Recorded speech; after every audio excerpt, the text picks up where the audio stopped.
샬롬. 지난밤에도 주님의 평안이 여러분과 함께 하실 줄로 믿습니다. 오늘은 창세기 41장 1절로 36절의 말씀을 나누도록 합니다. 이전에 요셉은 술 맡은 관원장의 꿈을 해석해주고 후에 자신을 기억해달라고 부탁하였지만 그 부탁은 잊혀진 지 오래되었습니다. 이제 요셉을 기억하는 사람은 애굽에 단 한 명도 없습니다. 심지어 요셉의 형제들도 그를 잊었을 것이며 그를 그토록 사랑하던 아버지 야곱 또한 기억이 희미해져 있었을 것입니다. 그러나 그러한 상황 속에서 요셉의 이름을 기억하고 그를 주목하고 바라보시는 단 한 분이 계십니다. 바로 하나님이십니다. 이 하나님이 여러분과 이 새벽에 또 오늘 또 내일 주님이 부르시는 날까지 함께 하시기를 주님의 이름으로 축원드립니다. 하나님께서는 이제 요셉을 감옥에서 건져내시며 하나님의 뜻을 이루기 위해 바로왕에게 꿈을 꾸게 하시고 그 꿈을 해석하는 자를 찾게 하십니다. 8절입니다. 아침에 그 마음이 번민하여 보내어 애굽의 술객과 박사를 모두 불러 그들에게 그 꿈을 고하였으나 그것을 바로에게 해석하는 자가 없었더라. 바로에게 꿈을 꾸게 하신 이도 하나님이시며 관원장에게 요셉의 이름을 기억나게 하신 이도 하나님이십니다. 하나님께서는 당신만의 방법으로 모든 상황을 바꾸어 놓으시는 분이십니다. 모두가 잊었을 요셉, 그러나 하나님은 단 한순간도 요셉을 잊지 않으셨던 것입니다. 오히려 하나님께서는 사람이 생각할 수 없는 불가능한 곳에 길을 내시고 모든 여정을 순탄하게 만드시는 분이 바로 살아계신 하나님이십니다. 바로와 모든 신하는 요셉의 이야기를 들었고 이제 그에게서 놀라운 능력을 보이리라 생각합니다. 그러나 요셉만큼은 그의 능력이 어디에서 나오는지 정확하게 알고 있었습니다. 바로 이 부분이 우리에게 중요합니다. 나를 도우시는 분은 누구신가? 나의 이 어려운 환경에서 형편에서 나를 이끌어내실 분은 누구신가? 나를 걸음더미에 앉히실 분은 누구신가? 궁극적으로 나에게 영원한 생명을 주실 분은 누구신가? 나를 어두운 지하세계의 감옥으로 보내실 분은 누구신가? 이거를 정확하게 알고 있는 것이 중요합니다. 이 부분을 정확하게 알고 있을 때에 우리는 그 어떠한 어려운 환경 속에서도 우리는 무난히 넉넉하게 이겨내고 승리하게 되는 것입니다. 본문 16절입니다. 요셉이 바로에게 대답하여 가로되 이는 내게 있는 것이 아니라 하나님이 바로에게 평안을 대답하시리이다. 내가 아니라 하나님께서 대답을 하시리이다. 요셉이 이처럼 하나님을 전적으로 의지할 수 있었던 것은 하루아침에 이루어진 것이 아닙니다. 요셉이 어렸을 적부터 오직 하나님 말을 의지하며 살아야 했던 환경이 아니었기 때문입니다. 결국에 요셉은 그 관원장의 기억을 나게 함으로 해서 바로가 꿈을 꾸었을 때 박수들 무당들이 그 꿈을 해석하지 못하자 이 관원장이 바로에게 청원을 합니다. 부탁을 합니다. 말을 합니다. 제가 과거에 이러이러해서 감옥에 있을 때에 꿈을 꾸게 되었는데 그 꿈을 해몽해 준 자가 있습니다. 그 요셉입니다. 이렇게 해서 바로는 요셉을 부릅니다. 요셉이 결국엔 바로 앞에 서게 됩니다. 이 꿈을 꾸게 하시기도 하나님이요 이 꿈을 해석해 주시는 분도 하나님이시라고 요셉은 자기를 드러내지 않고 하나님의 영광을 지금 돌리는 모습에 우리는 또한 주목해야 합니다. 요셉의 아버지 야곱은 젊은 시절 여러 어려움을 겪었지만 하나님께서는 그에게 복을 주시며 풍요롭게 살게 하셨습니다. 풍요로움 가운데 요셉은 야곱의 특별한 사랑을 받으며 남들 부러울 것 없는 가장 귀한 아들로 자랐습니다. 오늘날로 말하자면 금수저 중에서 최상급입니다. 순도 99.9%의 금수저로 자랐습니다. 요셉은. 그런 그에게 하나님은 꿈을 주십니다. 요셉이 원한 것도 아니었습니다. 굳이 그러할 꿈을 꿀 필요도 없었습니다. 왜요? 상위 1%의 금수저 자녀였으니까, 자녀로 태어났으니까. 이미 아버지 야곱은 요셉을 다른 형제들보다 더 사랑하였고 특별하게 길렀기 때문입니다. 루벤이라는 장자가 있었으나 야곱 가문이 사실상 장자는 요셉이었습니다. 17살의 요셉은 남부러울 것 하나 없었습니다. 다른 아들들은 부지런히 일하여도 오직 요셉, 그는 놀며 지내도 괜찮았습니다. 17살의 요셉에게 하나님은 어떻게 다가왔을까요? 굳이 찾을 필요가 없지 않았을까요? 젊은 시절 요셉은 남부럽지 않은 모든 것을 갖고 있었기 때문에 미래의 풍요가 보장되어 있었습니다. 그러한 요셉이 하나님을 굳이 찾을 필요가 있었을까요? 적어도 오늘날로 말하면 말입니다. 그러한 그에게 요셉은 하나님의 존재가 그다지 아마 중요하지 않았을 것입니다. 오히려 그에게 있어서 가장 중요한 것은 아버지 야곱이었을 것입니다. 그런 그에게 하나님은 무엇을 예비하십니까? 요셉에게 먼저 꿈을 꾸게 하시고 몇 단의 꿈을 꾸게 하시고 해와 달과 별들을 꿈을 꾸게 하시고 그로 말미암아 형제들로부터 배신을 당하게 준비하시고 살인의 냄새나는 구렁텅이에 빠뜨리게 하시고 요셉을 자신을 죽이려 덤벼드는 형제들의 눈빛에 바르르 아마 떨었을 것입니다. 이 모든 것이 다 하나님의 섭리였습니다. 계획이었습니다. 요셉은 살려달라는 외마디 비명조차 하나 지르지 못하고 겁에 질려 아마 있었을 것입니다. 형들이 달려들어 자신이 입고 있는 옷을 벗기고 구덩이에 집어 던지면서 자신들의 기억에는 이제 요셉은 없다. 아버지에게 요셉이 가서 요셉이 짐승에게 물려 죽었다. 그렇게 얘기하자. 요셉은 모든 것이 끝났다라고 직감하였을지도 모를 것입니다. 그들의 형은 구덩이 위에서 형들을 위해 가져온 음식을 먹고 즐기고 요셉은 그 아래에서 물 한 번 먹지 못하고 죽음을 기다리고 있습니다. 결국 요셉의 형들은 미디안 이 상고들에게 장사꾼들에게 은 20개를 받고 마침 팔아버립니다. 훗날에 요셉은 하나님께서 미디안 상인들을 때마침 지나게 하셨다는 것을 아마 아무도 몰랐을 것입니다. 그러나 당시 요셉에게 있어서 난생 처음 절박한 마음이 새겼을지도 모릅니다. 어쩌면 그 순간 처음으로 하나님께서 울며 기도했을지도 모릅니다. 이제껏 아무 부족함이 없이 살았던 요셉은 하나님께 살려달라고 기도하는 법을 배우지 못하였을지도 있습니다. 그러나 이제 요셉의 환경은 모두 달라졌습니다. 평안한 침상은 사라지고 자신의 사랑하는 아버지 야곱은 영영 보지 못하게 된 것입니다. 이제 누구의 편도 요셉의 편은 없습니다. 그는 어린 나이에 철저하게 홀로 남겨졌습니다. 오직 살기 위해서 복종만 해야 됩니다. 오직 살아남기 위해서 목숨을 구걸해야만 합니다. 새로운 주인이 누가 되었든지 그는 여전히 어쩌면 요셉에게 있어서 하나님보다 더 큰 자처럼 느껴졌을지도 모릅니다. 누가요? 그 형들이, 누가요? 미디안 상고들이, 누가요? 바디발이, 누가요? 바로가 손에 물 한 방울 묻히지 않고 여러분 형들과 구별되어서 귀하게 자랐던 이 금수저 출신 이제 그 누구의 요셉의 편은 없습니다. 그는 어린 나이에 철저하게 홀로 남겨졌습니다. 이제는 살기 위해서 형들에게 목숨을 구걸해야 됩니다. 살아남기 위해서 그는 순종을 해야 됩니다. 물에 손 한 방울 묻히지 않고 순도 99.9%의 금수저로 자랐던 17년 동안 그렇게 살아왔던 요셉에게 있어서 이런 상황이 어떻게 받아들여질 수가 있을까요, 여러분? 그리고 그런 그에게 하나님은 어떤 존재로 다시 또한 다가왔을까요? 그동안에 그의 주인은 어쩌면 그를 아끼며 사랑했던 아버지였을 것입니다. 또한 노예로 팔려간 후에 요셉의 주인은 애굽의 친위 대장 보디발이었을지도 모릅니다.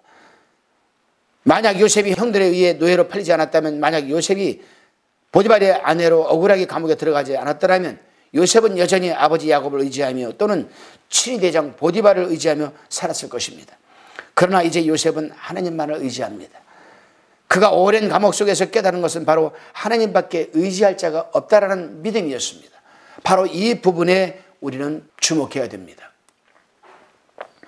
오늘도 우리가 하나님을 의지한다 하지만, 오늘도 우리가 하나님을 믿는다고 하지만 우리에게 어려움이 닥쳐오게 될 때에는 그 하나님은 안중에도 없습니다. 우선 우리가 배워왔던 지식, 지혜, 살아왔던 삶의 경험, 이런 것들을 내세워서 어려운 환경을 우리가 해결하려고 하지 하나님을 의지하려고 했겠습니까? 바로 요셉도 우리와 마찬가지였습니다. 그런 부분을 하나님은 알고 계시기 때문에 철저하게 하나님은 요셉을 조여가면서 훈련과 연단을 지금 만들어가고 있습니다. 왜요? 하나님의 사람. 어떠한 상황에서도 하나님 말을 신뢰하고 하나님 말을 믿고 전폭적으로 그를 의지하면서 하나님께 영광 돌릴 하나님의 사람으로 만들어가기 위해서 하나님은 지금 요셉을 철저하게 연단하고 훈련하였던 것입니다. 애굽의 감옥에서 이방 나라의 요셉을 기억하는 사람은 이제 아무도 없습니다. 그를 아무도 인정하지 않았고 오히려 주인의 아내를 탐하려던 더러운 파렴치한 범죄자로만 생각하고 있습니다. 그러나 하나님은 결코 그를 버리지 않으셨습니다. 요셉의 현재 고통은 단지 하나님이 섭리 가운데 있는 과정일 뿐입니다. 우리도 마찬가지입니다. 우리가 아무리 힘들어도 내가 정말 하나님께서 우리를 통해서 어떠한 일을 지금 이루어가기를 원하시는 계획이 있다라면 분명 우리는 그 일을 성취해 나갈 수 있는 믿음의 그릇으로 만들기 위한 어려움의 과정일 뿐일 것입니다.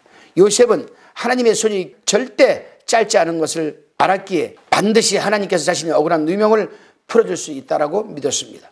그의 고백에서처럼 하나님께서 그와 함께 하시며 또한 능력을 주셨습니다. 주님은 당신의 백성들, 사랑하는 자들을 그분만의 방법으로 연단하시고 훈련한 줄로 아시기를 바랍니다. 그래서 연단과 훈련은 우리가 하나님 앞에 더욱 견고한 믿음의 사람으로, 하나님께 영광 돌릴 사람으로, 하나님께서 맡겨주신 사명을 감당해 나갈 넉넉한 사람으로 하나님께서는 세우기 위해서 우리에게 여러분 믿음과 연단을 주시고 우리는 그 과정을 지금 지나갈 뿐입니다. 우리가 지금 어떤 드라이브 라이센스가 있으면 아무데고 차 가지고 끌고 다닐 수 있습니다. 그런데 우리가 그 운전면허증, 드라이브 라이센스를 아무한테나 줍니까? 아니에요.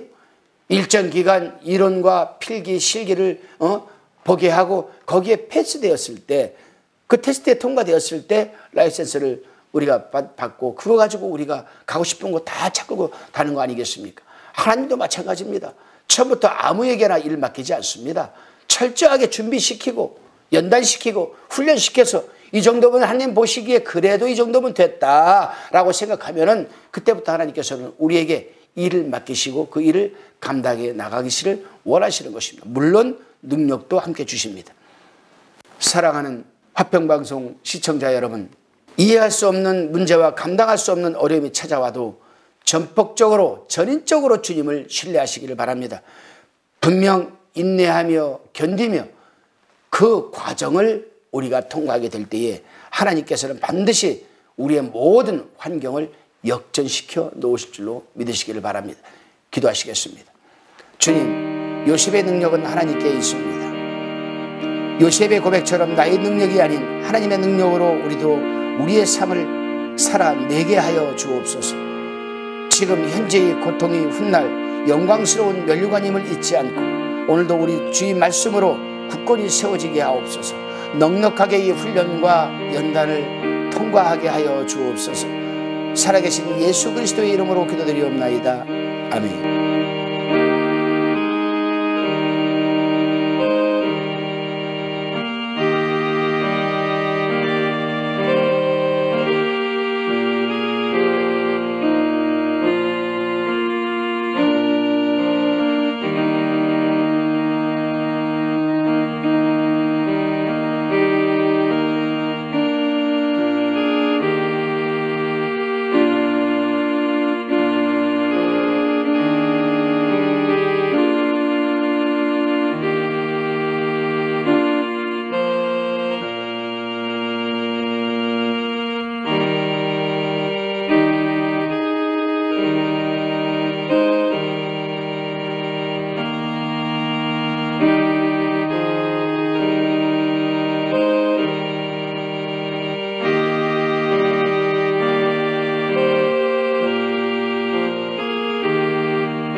가평방송 구독, 좋아요 부탁드립니다. 감사합니다.